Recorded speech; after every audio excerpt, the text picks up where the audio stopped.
이 시간 하나님 말씀은 사도행전 10장 30절부터 33절의 말씀입니다. 한 목소리 함께 합독하도록 하겠습니다. 고넬료가 이르되 내가 나흘 전 이맘때까지 내 집에서 제9시 기도를 하는데 갑자기 한 사람이 빛난 옷을 입고 내 앞에 서서 말하되 고넬료야, 하나님이 내 기도를 들으시고 내 구제를 기억하셨으니 사람을 요바에 보내어 베드로 하는 시몬을 청하라.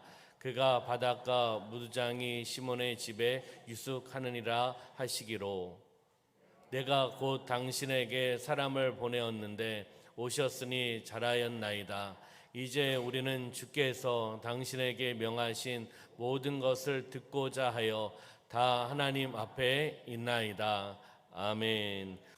사도행전 10장 30절부터 33절 말씀 중심으로 신앙의 모범이라는 제목으로 말씀을 나누도록 하겠습니다. 우리 옆에 있는 분하고 인사하겠습니다. 성령으로 충만합시다. 네, 앞에 계신 분하고 인사할까요? 예수님 안에서 좋은 일이 일어납니다. 말씀으로 살아가시기를 소망합니다. 오늘 수요 기도를 통하여 하나님의 은혜와 축복을 받으시기를 주님의 이름으로 축원합니다. 오늘 신앙의 모범입니다. 그 모범이라는 단어는 어떤 의미가 있을까요? 모범. 모범하면 무엇이 생각나십니까? 네, 모범 택시. 네. 모범 택시, 모범 운전수 뭐 이렇게 또 생각이 날 수 있겠죠. 모범이란 뜻은 본받아서 배울 만한 본보기이란 정의가 되어 있습니다. 본받아서 배울 만한 본보기.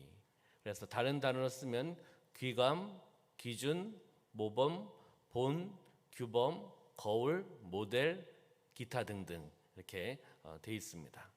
바로 우리가 신앙생활을 감당하면서 사람에게 보이는 것은 아니지만 하나님께 영광을 올려드리며 나가는 모습이지만 우리가 신앙의 모범된 삶을 살아가시기를 소망합니다. 오늘 본문에 나오는 고넬료는 신앙인으로서 모범된 삶을 살아갔던 한 사람입니다. 고넬료는 이달리아 부대 백부장이었습니다. 군인이었죠. 지휘관이었습니다. 군인이 놀고 먹는 사람이 아니지 않습니까? 해야 될 일들도 참 많고 또 훈련도 시켜야 되고 본인도 훈련도 해야 되고 해야 될 일들이 참 많은 사람입니다. 바로 고넬료는 경건하여서 온 지방과 더불어서 하나님을 경외했던 사람입니다. 그리고 백성을 많이 구제했던 사람입니다. 하나님께 항상 기도하며 나갔던 사람입니다. 그리고 그의 기도와 구제가 하나님이 인정했던 사람입니다. 의인이고 유대 온 족속이 칭찬을 받았던 사람입니다. 말씀을 듣기 좋아하고 말씀을 통해 살아가기를 원했던 사람입니다. 쭉 내용을 보니까 참 신앙이 본이 되어 나가는 한 인물이구나라는 것을 우리가 보게 되지요. 우리 옆에 있는 분을 바라보시면서 우리가 신앙의 모범이 됩시다. 한번 인사할까요? 네. 하나님은 고넬료에게 바로 환상 중에 사자를 보내서 베드로를 청하라고 말씀을 하고 있습니다. 그래서 고넬료는 그의 하인과 부하를 보내지요. 베드로가 머물고 있는 요바에 있는 시몬의 집에 보내서 청합니다. 베드로는 그 시간에 환상을 통해서 그를 찾아온 사람을 또 맞이하게 됩니다. 어떻게 보면은 하나님의 주도 면밀한 그 계획과 섭리라는 것을 알 수가 있습니다. 그렇잖아요. 찾아가야 될 사람, 그리고 와야 될 사람, 만나야 될 사람, 이것을 하나님의 섭리 가운데 하나님의 계획하심을 통해서 지금 진행하고 있다는 것을 우리가 보게 되는 거죠. 바로 베드로가 어떻게 보면은 견고한 인종의 벽을 뛰어넘는, 그렇잖아요. 유대인, 이방인, 견고한 진이었습니다. 함께 하나가 될 수 없는 그러한 상황이었죠. 문화적인 부분들도 마찬가지고 종교적인 부분들도 마찬가지였습니다. 견고한 진이었습니다. 그러나 바로 베드로가 그 견고한 인종의 벽을 부수고 이방인 누구의 집으로요? 고넬료의 집으로 갔다는 거죠. 바로 하나님이 하신 줄 믿습니다. 하나님께서 역사하여 주셔서 바로 유대인과 이방인이 함께 하나가 되어서 말씀을 들을 수 있는 영적인 환경의 문을 열어주셨다는 거죠. 바로 고넬료의 신앙을 통해서 어떠한 사람이 모범적인 신앙인인가라는 것을 우리에게 말씀해주고 있는 거죠. 많은 것이 있겠지만 아까도 말씀드렸지만 오늘 네 가지만 한번 찾아보고 우리가 그 말씀을 통해서 우리도 우리 사랑하는 성도님들 잘 살고 계시지만 우리도 다시 한번 새해를 맞이하여서 모범적인 신앙인으로서 살아가기를 소망하며 결심하며 결단하며 나가는 수요 기도회가 되시기를 주님의 이름으로 축원합니다. 바로 모범적인 신앙의 사람 첫 번째는 기도에 모범된 사람이라는 겁니다. 기도에 모범된 사람. 그러면 사도행전 10장 30절 말씀 한번 볼까요?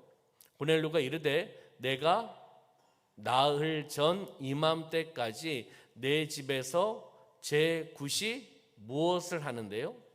기도를 하는데 갑자기 한 사람이 빛난 옷을 입고 내 앞에 서서라고 말씀하고 있습니다. 지금 무엇 할 때? 기도할 때입니다. 기도하는 거죠. 고넬료가 바로 나흘 전에 제 9시에 오후 3시에 기도하는데 갑자기 한 사람이 등장을 하는 거 아니겠습니까? 빛난 옷을 입은 그 사람이 고넬료 앞에 서서 말하는 거죠. 바로 이 빛난 옷을 입었다 하는 것은 거룩한 천사의 옷으로 묘사를 하고 있습니다. 사도행전 10장 31절과 32절의 말씀을 볼까요? 31절 32절 말하되 고넬료야 하나님이 내 기도를 어떻게 해요? 기도를 들으시고 내 구제를 기억하셨으니 32절 사람을 요바에 보내어 베드로라는 시몬을 청하라 그가 바닷가 무두장이 시몬의 집에 유숙하느니라 하시기로 라고 말씀하고 있습니다. 하나님께서 내 기도를 어떻게 해요? 들으시고 내 구제를 기억하셨다라고 말씀해주고 있는 거죠. 그러면서 베드로에게는 어떻게 이야기합니까? 의심하지 말고 함께 가라. 그리고 고넬료에게는 베드로를 초청해라. 이것을 말씀해주고 있는 겁니다. 바로 30절과 31절 말씀을 통해서 고넬료가 기도하는 중에 하나님의 은혜를 경험하는 것을 보게 되는 거죠. 하나님께 기도하며 나갈 때, 하나님 앞에 기도하며 나갈 때 바로 하나님의 은혜를 경험할 수 있는 줄 믿습니다. 아멘. 바로 기도에 모범된 삶이라는 것을 알 수가 있는 거죠. 고넬료는 유대인입니까? 이방인입니까? 이거 같고 저거 같습니까? 50%예요.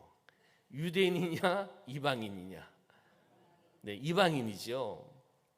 이방인인데 온 지방과 더불어 하나님을 경외하고 있다는 것을 우리가 알 수가 있고 하나님 앞에 기도하는데 기도를 들으시고 구제를 기억하고 계시다. 누가요? 하나님께서 기억하고 계시다는 것을 말씀해주고 있는 거죠.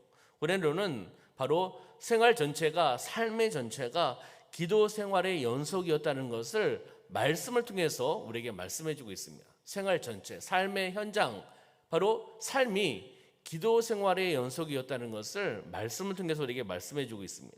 사도행전 10장 2절 말씀 보면 사도행전 10장 2절 함께 읽어볼까요? 시작. 그가 경건하여 온 지방과 더불어 하나님을 경외하며 백성을 많이 구제하고 하나님께 항상 기도하더니 아멘. 그가 경건하여 그리고 혼자가 아니라 온 지방과 더불어.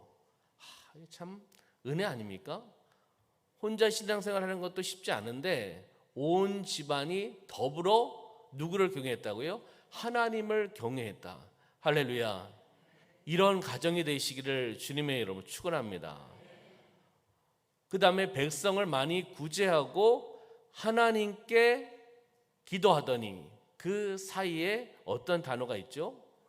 항상 기도하더니.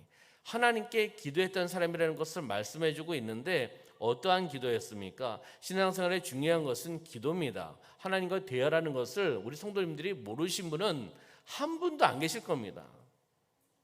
그렇잖아요? 그런데 고넬료는 어떻게 기도했습니까? 신앙생활에 중요한 것이 기도라는 것을 알고 있었고 그는 어떻게 기도했습니까? 항상 기도했다는 겁니다. 중요한 것은 항상 기도입니다. 기도할 수 있을 때만 기도하는 것이 아니라, 기도할 수 있는 시간이 주어졌을 때만 기도하는 것이 아니라, 어려움이 있을 때만 기도하는 것이 아니라 언제요? 항상. 즐거울 때도 기도하고 기쁠 때도 기도하고. 다시 시작하겠습니다. 즐거울 때도 기도하고 기쁠 때도 기도하고, 슬플 때도 기도하고, 어려울 때도 기도하고, 역경이 있을 때도 기도하고, 병이 있을 때도 기도하고, 사명이 주었을 때도 기도하고. 다시 이야기하면 항상 기도하는 겁니다. 항상 기도한다. 늘 기도한다. 언제나 기도한다. 생활 속에서의 기도의 연속적인 것을 고린도를 통해서 우리가 알 수 있는 거죠. 기도할 때 하나님을 만나는 역사가 나타날 줄 믿습니다. 하나님의 역사, 하나님의 임재를 경험하고 싶으십니까? 응답받고 싶으십니까? 결론에 초점을 맞추지 마시고 먼저 우리는 기도해야 됩니다. 교과서적인 이야기라고 할지라도 기도해야 됩니다. 기도하지 않고 무슨 일이 일어나겠습니까? 그렇잖아요. 기도하는 곳에 성령께서 역사하시고 임하시고 주관하실 줄 믿습니다. 신명기 4장 29절 말씀에 보면, 신명기 4장 29절 말씀 보면, 만일 마음을 다하고 뜻을 다하여 그를 찾으면 만나리라 라고 말씀하고 있습니다. 마음을 다하고 뜻을 다하여서 하나님을 찾으면 만날 수 있다라고 말씀하고 있는 거죠. 야고보서 5장 15절 말씀 보면, 믿음의 기도는 병든 자를 구원하리니 주께서 그를 일으키시리라. 아멘. 어떠한 기도요? 믿음의 기도입니다. 지금 다 기도에 대한 부분들 나누고 있지 않습니까? 병든 자를 구원한다. 주께서 그를 일으키신다. 어떤 기도를 통해서요? 믿음의 기도를 통해서. 말씀을 통해서 우리는 아멘 하셔야 됩니다. 그리고 그 말씀을 통해서 우리가 살아가셔야 되는 겁니다. 그 믿음을 무엇으로요? 행동으로 보여주셔야 되는 겁니다. 누구에게요? 하나님께. 하나님께 영광 올려드리는 것이 아멘, 내 마음속에 간직하고 은혜에서 끝나는 것이 아니라 표현해야 되지 않겠습니까? 기도하라고 하는 말씀하셨는데 아멘만 하고 있어요. 마음에만 갖고 있어요. 그것이 아니라 그 믿음의 기도를 누구에게요? 아버지께. 누구의 아버지입니까? 나의 아버지께 보여드려야 되지 않겠습니까? 하나님을 미소짓게 한다면서요. 하나님을 기쁘시게 한다면서요. 하나님을 감동시킨다면서요. 무엇을 가지고요? 기도를 가지고 감동을 시켜야 되지 않겠습니까? 오늘 이 말씀을 통해서, 이 말씀의 묵상과 어떤 기도를 통해서 누구를 만나라 하시고 누구를 초청하라 하시고 말씀하는 거 아니겠습니까? 이 삶 가운데, 우리의 삶 가운데 적용해야겠죠. 이 말씀을 우리가 묵상하면서 누구를 만나야 됩니까? 누구를 초청해야 됩니까? 저는 무엇을 해야 됩니까? 아버지 하나님 말씀하여 주시옵소서. 기도를 통해 나가는, 기도의 모범을 통해 나가는 삶이 되시기를 주님의 이름으로 축원합니다. 두 번째는요, 모범적인 신앙의 사람은 구제에 모범된 사람이었습니다. 구제 무엇입니까? 긍휼한 마음이에요. 그리고 사랑의 마음 아니겠습니까? 바로 사도행전 10장 2절 말씀에 다시 말씀을 보면, 그가 경건하여 온 지방과 더불어 하나님을 경외하며 백성을 많이 구제하고라고 말씀하고 있습니다. 백성을 어떻게 해요? 많이 구제했다는 거예요. 할렐루야. 이러한 삶을 우리가 살아가기를 소망합니다. 우리 교회가 계속 흘러내려보내기를 소망하면서 기도하며 나가지 않습니까? 오늘 기도하시던 권사님도 그 기도 제목을 가지고 기도하셨잖아요. 사랑을 흘러내려보내는 겁니다. 무엇입니까? 구제입니다. 전도고 선교입니다.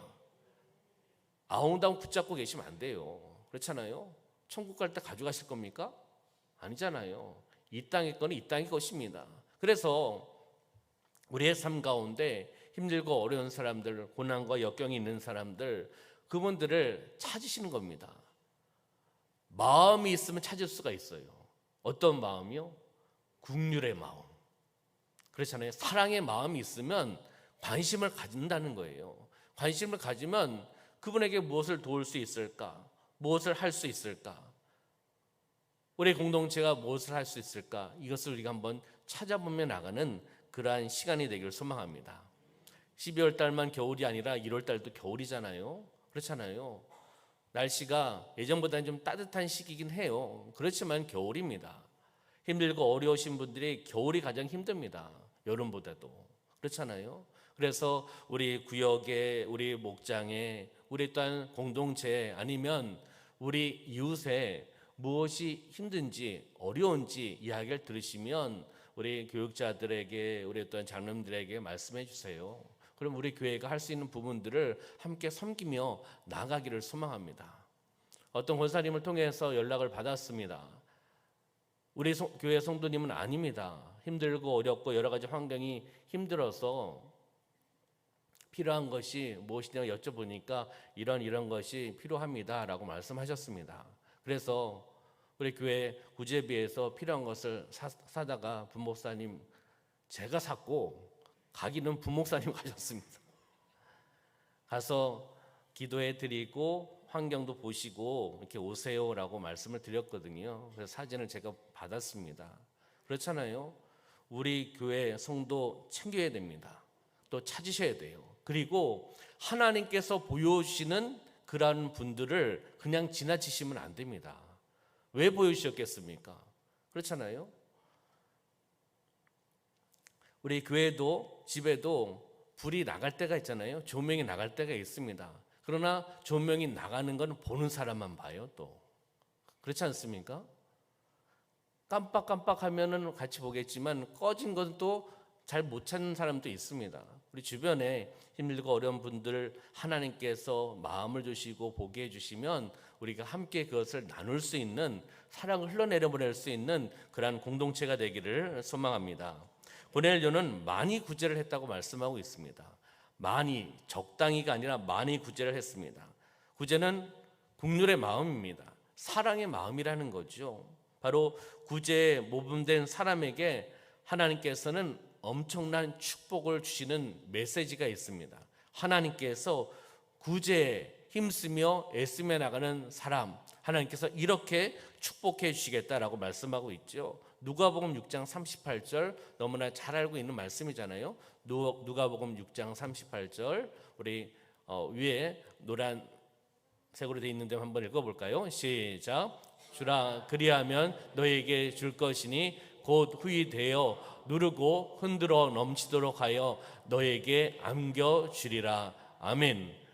맨 앞에 뭐라고 되어 있습니까? 주라. 주라라는 거예요. 주라. 우리 사랑하는 성도님들, 누구에게 주고 싶으십니까? 누구에게 주고 싶으십니까? 저 말고요. 누구에게 주고 싶으십니까? 주라 그리하면 너희에게 줄 것이니. 그 다음 어떻게 말씀하고 있습니까? 곧 후이 되어 누르고 흔들어 넘치도록 하여 너에게 안겨주리라고 말씀하고 있습니다. 주면, 흘러내려보내면, 나누면 흔들어 넘치도록 채워주신 분이 바로 하나님인 줄 믿습니다. 나눠야 되지요. 나누는 겁니다. 복음을 나누고 사랑을 나누고 은혜를 나누고 물질을 나누고 하나님 주신 달란트를 나누어서 그들에게 예수 그리스도의 향기를 나타내며 나가는 삶이 바로 우리의 삶인 줄 믿습니다. 꼭 가서 예수님 믿으십시오, 주님의 몸된 교회에 오십시오라고 이야기할 수도 있겠지만 따뜻한 말 한마디, 한 번의 사랑의 악수, 호응, 작은 것을 나눠드렸을 때 그들의 마음 가운데 진정성 있는 그 마음을 받아들인다면 감동이 되지 않겠습니까? 감동이 되면, 때가 되면, 또 하나님 역사하시면 주님 만나고 지역에 있는 좋은 교회 또 만날 수 있고 우리 교회에 오면 좋죠. 그렇잖아요. 그러나 하나님의 인도하신 또 교회가 있을 줄 믿습니다. 그렇기 때문에 우리는 전하고 나누는 거예요. 결과는 두고요. 결과는 아버지가 하시는 부분이니까 우리는 통로로만 쓰임받으며 나갈 줄 믿습니다. 누가복음 11장 41절 말씀에도 그 안에 있는 것으로 구제하라. 그리하면 모든 것이 너희에게 깨끗하리라. 아멘. 구제하면, 그리하면 모든 것이 너희에게 깨끗해지는 역사를 나타내 주신다라고 말씀하고 있습니다.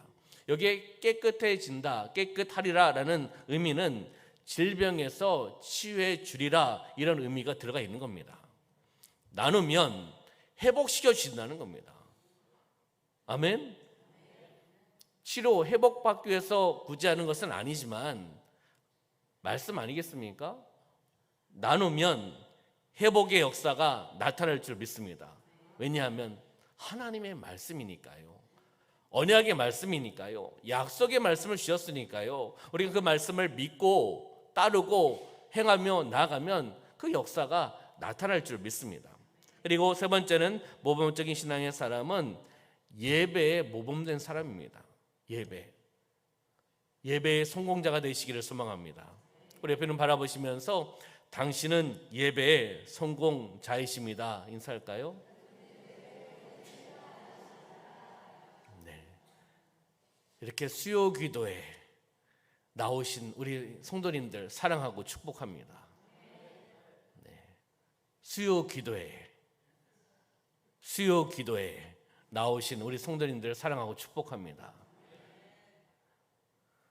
예배에 모범된 사람, 사도행전 10장 33절 말씀 볼까요?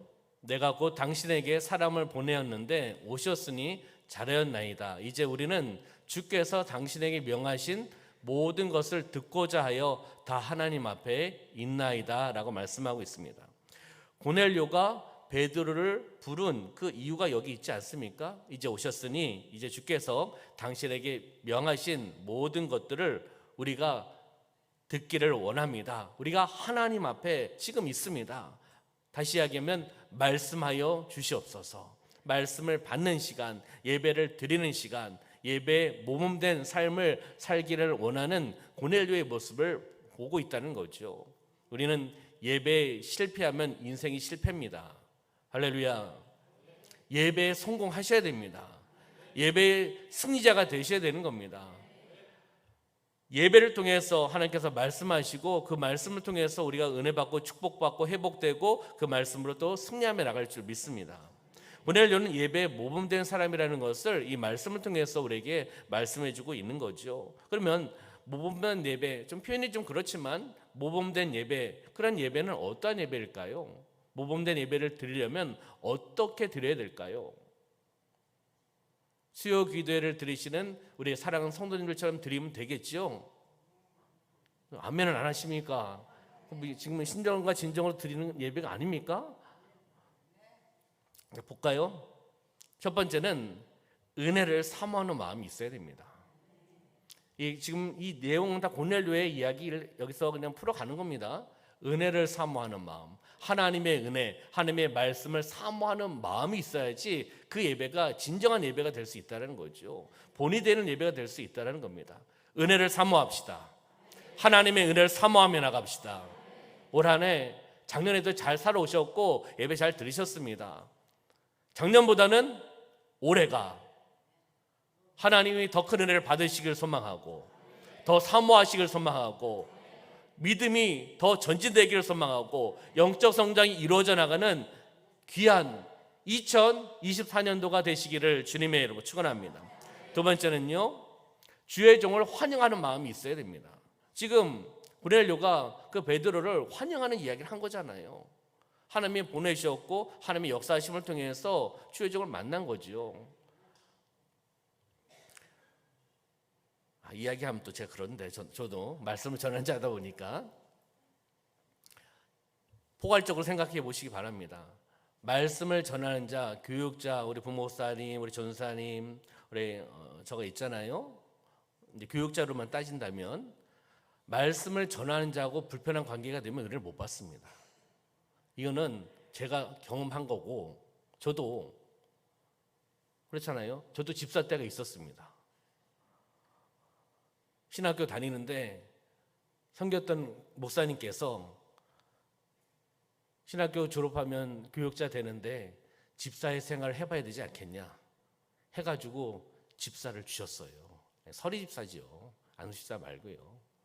그래서 집사 신앙생활을 한 2년 정도 했던 것 같습니다. 신대원 다니면서. 그래서 집사님들 공동체 함께 들어가서 같이 신앙생활하고 예배하고, 그러니까 막내 집사였죠. 그래서 우리 집사님들이 농담 삼아 그 막내 집사님, 정 집사님 하면서 이야기하면서 이렇게 함께 신앙생활을 하고 봉사했을 때가 있었습니다.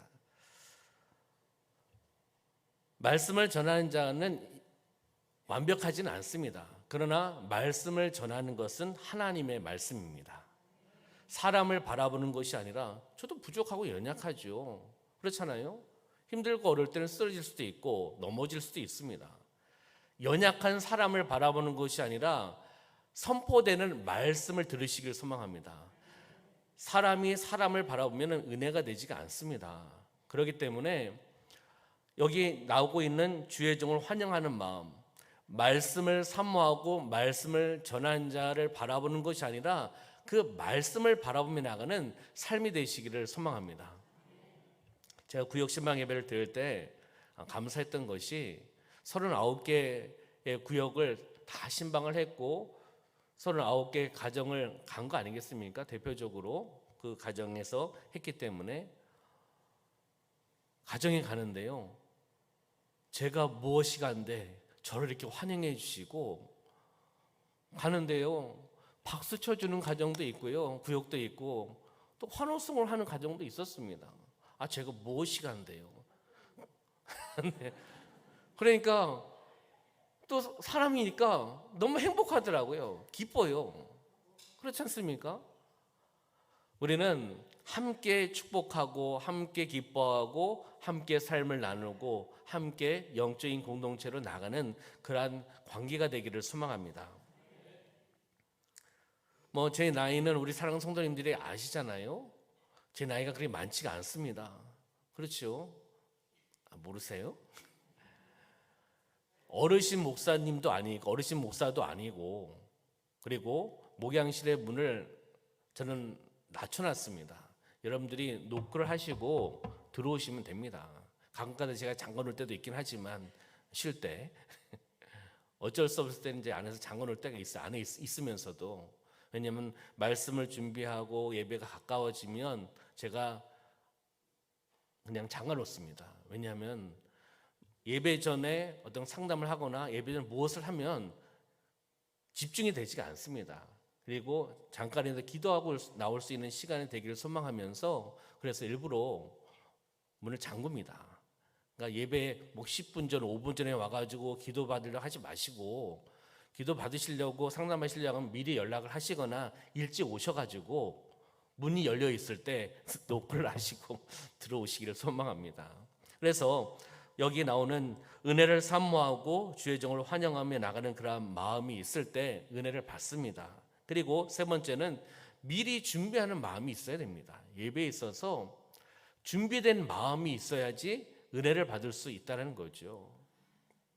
그리고 네 번째는 여기에 고넬료처럼 자신이 하나님 앞에 있다라는 그 사실을 믿는 믿음이 있어야 되는 겁니다. 내가 하나님 앞에 있다. 하나님 보좌 앞으로 나아간다. 믿음으로 나아간다. 이런 믿음을 가지고 고백하고 선포하며 나갈 때 그 예배에 하나님이 은혜를 베풀어 주실 줄 믿습니다. 그러면 마지막으로 모범적인 신앙의 사람, 성령 충만한 삶이라는 겁니다. 성령 충만. 성령 충만을 받으시길 소망합니다. 성령의 충만으로 살아가야 됩니다. 한 번에 성령 충만을 받았다고 해서 끝까지 가면 얼마나 좋겠습니까? 그렇잖아요.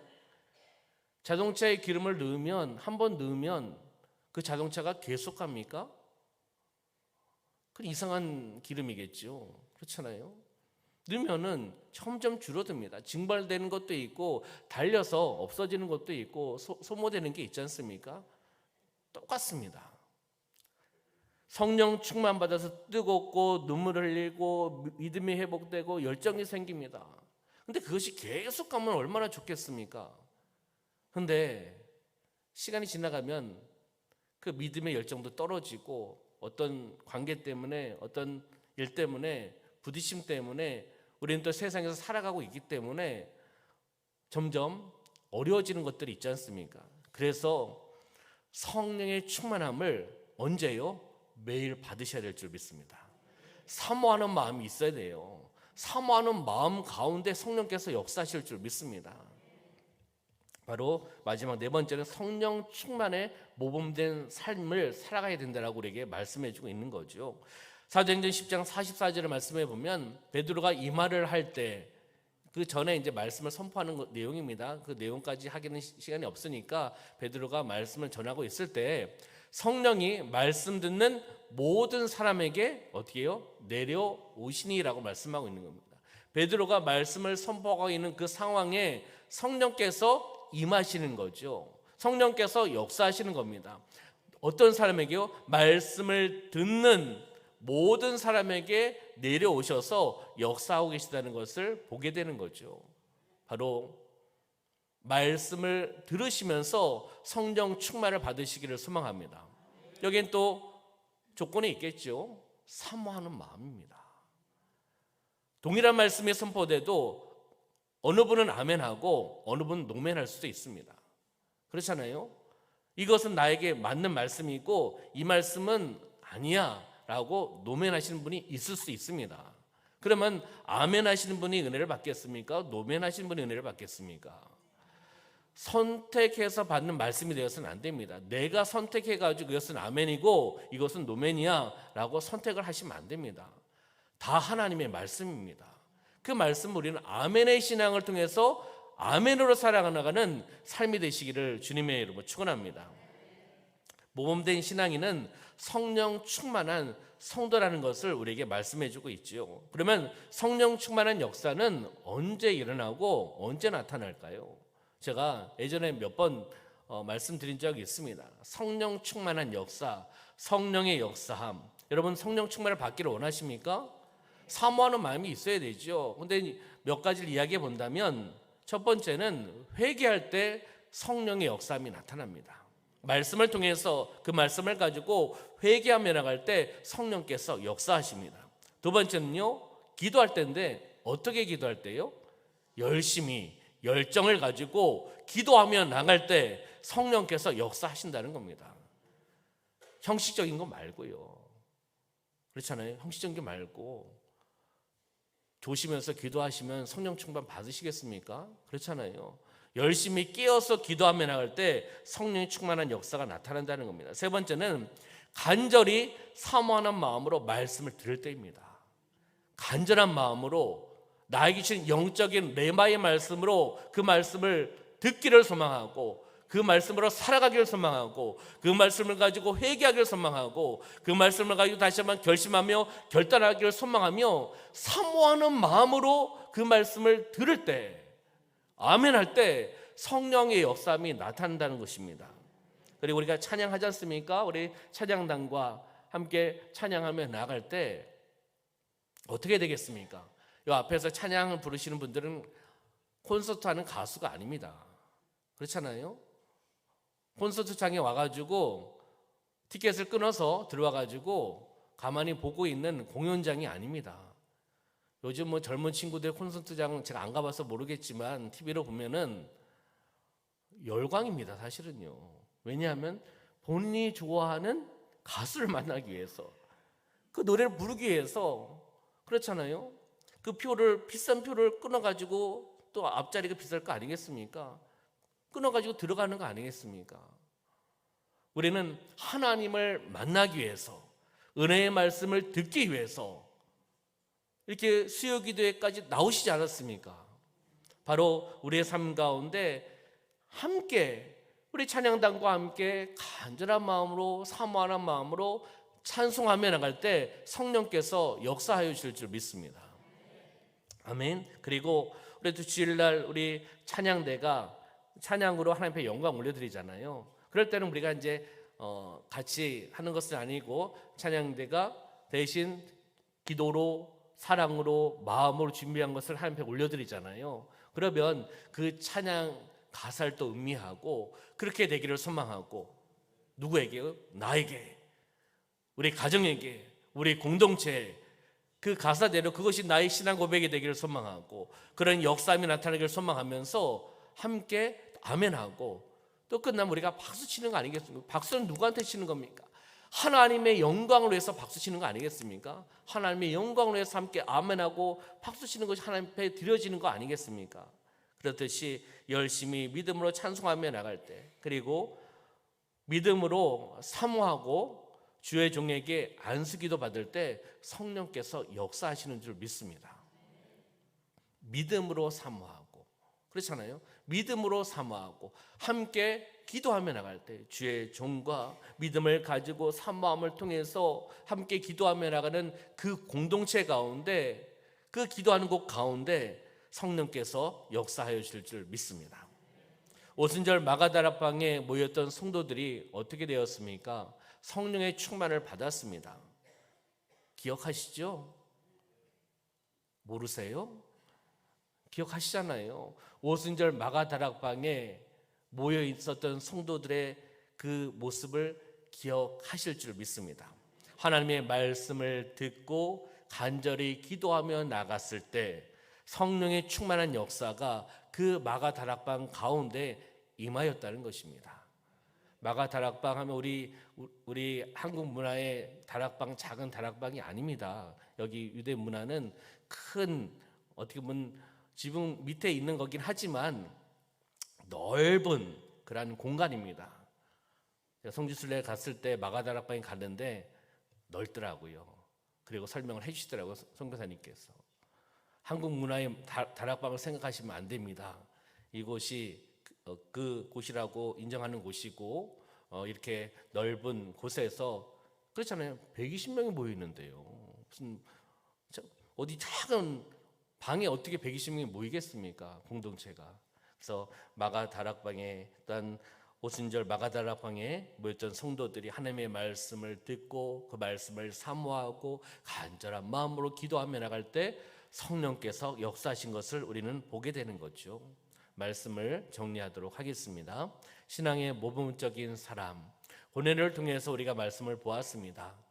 네 가지를 보았죠. 많은 것이지만 네 가지를 보았습니다. 기도와 구제와 예배와 성령 충만. 이 네 가지 키워드를, 주제를, 단어를 기억하시고 우리 사랑하는 성도님의 삶 가운데 적용하시기를 소망합니다. 내용을 다 잊어버린다 하더라도 네 가지의 키워드만 기억하면 다시금 적용하실 수가 있는 거죠. 말씀이 다시금 살아날 수가 있고 말씀이 다시 기억할 수가 있습니다. 바로 기도와 구제와 예배와 성령 충만. 바로 이러한 삶을 살아가셔서 신앙의 모범적인 본이 되어 나가는 삶을 살아가시기를 주님의 이름으로 축원합니다. 밑에 우리가 한번 외쳐볼까요? 그 네 가지 키워드를 통해서 우리가 회복되기를 소망하며 승리하기를 소망하며 믿음으로 외쳐보도록 하겠습니다. 제가 먼저 하면 따라서 하시는 겁니다. 어떻게 하시는 거 아시죠? 네, 못하시면은 처리를 하겠습니다. 네, 기도가 회복되리라. 이 목소리 가지고 기도 회복되겠습니까? 자, 다시요. 기도가 회복되리라. 구제가 회복되리라. 예배가 회복되리라. 성령 충만이 회복되리라. 할렐루야. 우리 이 구제와 기도와 구제와 예배와 성령 충만이 회복되어서 하나님의 영광 위에 승리하며 나가는 한 해가 되시기를 주님의 이름으로 축원합니다. 기도하겠습니다. 살아 역사하신 아버지 하나님, 참으로 감사합니다. 이방인 이달리아 군대의 백부장 지휘관이었던 그 군인 고넬료를 우리는 바라보면서 신앙의 모범적인 삶을 다시 한번 적용하며 나아가게 하여 주심을 감사합니다. 나의 기도가 회복되기를 소망합니다. 나의 구제가 회복되기를 소망합니다. 나의 예배가 회복되기를 소망합니다. 나의 성령 충만이 회복되어서 본이 되어 나가는, 하나님께만 영광 올려드리며 나가는 영적인 신앙의 삶을 살아나갈 수 있도록 축복하여 주시옵소서. 하나님 감사드리며 예수님의 이름으로 기도드리옵나이다. 아멘.